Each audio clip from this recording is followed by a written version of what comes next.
Fala galera, professor Bruno Lima aqui do canal Matemática com Lima, trazendo para vocês a resolução da questão 13 da Canguru 2024 do nível S, beleza? Lembrando que se você quiser assistir as resoluções das outras questões deste nível, acesse o canal que a gente tem a playlist separadinhas por nível. E aqui vai uma dica, né? Que é um preparatório para essa Olimpíada, primeiro o link da descrição. Vem comigo então, vamos fazer a resolução dessa questão 13. Olha só o que diz, meu povo.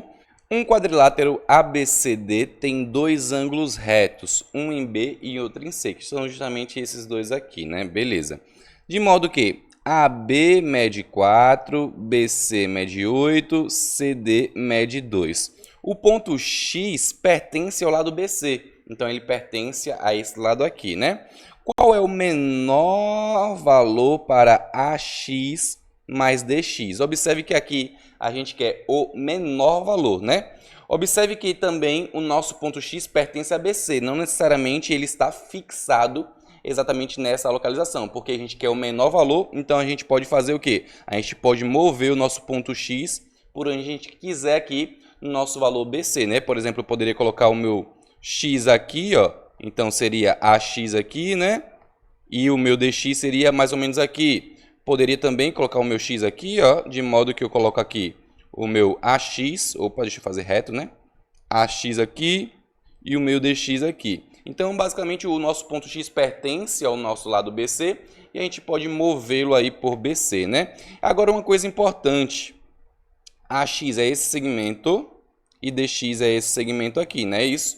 Sempre quando a gente quer, né, o menor valor possível para uma distância, já que são segmentos, sempre o menor valor possível para uma distância é em linha reta, né? Então, o que a gente vai querer fazer aqui nessa questão?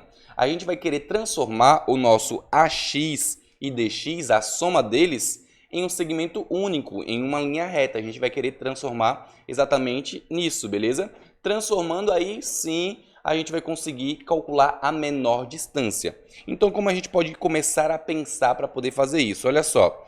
Primeira coisa que a gente pode pensar é prolongar aqui esse lado AB, de modo que AB tenha exatamente a mesma medida desse novo lado. Eu vou colocar aqui, né, outra letra. Eu vou colocar aqui, por exemplo, E, certo? Então, AB e BE, eles vão ter exatamente a mesma distância, que no caso é 4, né? AB mede 4. Isso. Olha só o que eu vou fazer. Eu vou completar esse quadrilátero agora, projetando, né, também aqui o nosso lado DC, mas não especificamente no mesmo tamanho. Eu vou só projetar de modo que a gente ainda continue com ângulos retos aqui, ó. Então, eu só vou projetar aqui de modo que a gente continue com ângulos retos aqui embaixo. Beleza, né? Projetei. O que acontece aqui? Observe que eu posso pegar o meu X e posso mover por BC, né? Se eu mover o meu X exatamente para esse ponto, ó, traçando o segmento ED, eu vou mover o meu X exatamente para o ponto de interseção aqui, ó, do meu segmento com o BC. Então, o meu X agora vai ficar aqui. Note que o meu AX é agora esse segmento e o meu DX é exatamente esse segmento. Mas o que aconteceu aqui na prática? Ó, vamos analisar algumas coisas. Vocês concordam que esse triângulo que eu estou pintando e esse triângulo aqui de baixo, eles são congruentes? Sim, né, professor? Por qual caso de congruência? Ele é o caso lado, ângulo, lado, certo? Então, observe. AB e BE têm exatamente o mesmo comprimento. A gente prolongou de modo que tem o mesmo comprimento, certo? Esse ângulo de 90 graus e também está aqui 90 graus, ok? E o lado aqui, ó, BX, com BX', vou colocar um linha aqui, ó. Nosso lado BX', que é justamente esse segmento aqui que eu vou fazer em roxo, ó, ele é comum para os dois triângulos. Então, esse triângulo aqui, sim, ele é congruente a esse triângulo de baixo. Beleza, já provamos isso. Se eles são congruentes, significa então que o nosso AX' é exatamente do mesmo tamanho que o nosso EX'. Ou seja, na prática, o que aconteceu?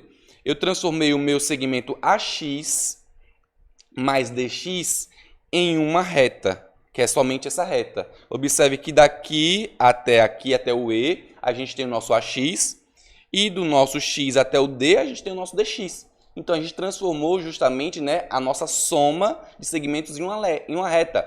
E a reta sempre é a menor distância para um segmento, certo? Então se eu calcular quanto é o meu EX, eu estou calculando o menor valor, a menor distância para a soma de AX mais DX. É basicamente isso que a gente vai fazer. Beleza, professor, e como a gente calcula essa soma aqui?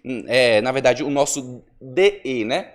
Como a gente calcula isso aí? Se você observar, aqui, ó, vou até destacar pra gente. Aqui foi formado um triângulo retângulo, porque eu projetei aqui, ó, com o mesmo ângulo reto, certo?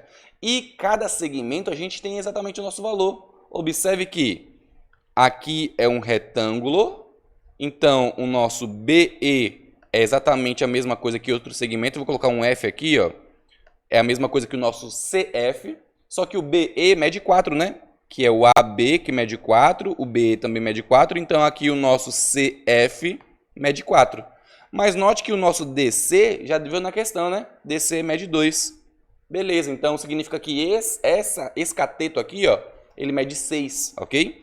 E observe que o BC, que mede 8, é o mesmo segmento de EF, então também mede 8, beleza? E observe que agora ficou extremamente simples e fácil, né? Calcula a hipotenusa, que é o nosso DE. Então a gente vai ter aqui, ó, DE ao quadrado, que é a hipotenusa ao quadrado, teorema de Pitágoras, né? É igual a 8 ao quadrado, que é o nosso EF, mais 6 ao quadrado, que é o nosso DF, beleza? E claro, né, esse triângulo aqui é o mais comum, um dos mais comuns de todo, né? Então a gente vai ter que DE ao quadrado. Vou colocar logo DE, né? Passa o quadrado como raiz, né? Tira a raiz de ambos os lados. A gente vai ter raiz quadrada de 64 mais 36. Só que 64 mais 36 dá 100. Raiz quadrada de 100 é exatamente 10, beleza? Então nosso gabarito aqui, meu povo, isso aí é a nossa alternativa D. O menor valor para a soma desses segmentos é exatamente 10. Lembrando que o menor valor para um segmento sempre é linha reta, beleza? Então finalizamos aí nossa questão 13 concluída. Vamos lá para a nossa próxima questão. Te vejo lá. Não se esquece de se inscrever no canal, deixa o like e compartilha, beleza? Até a nossa próxima questão.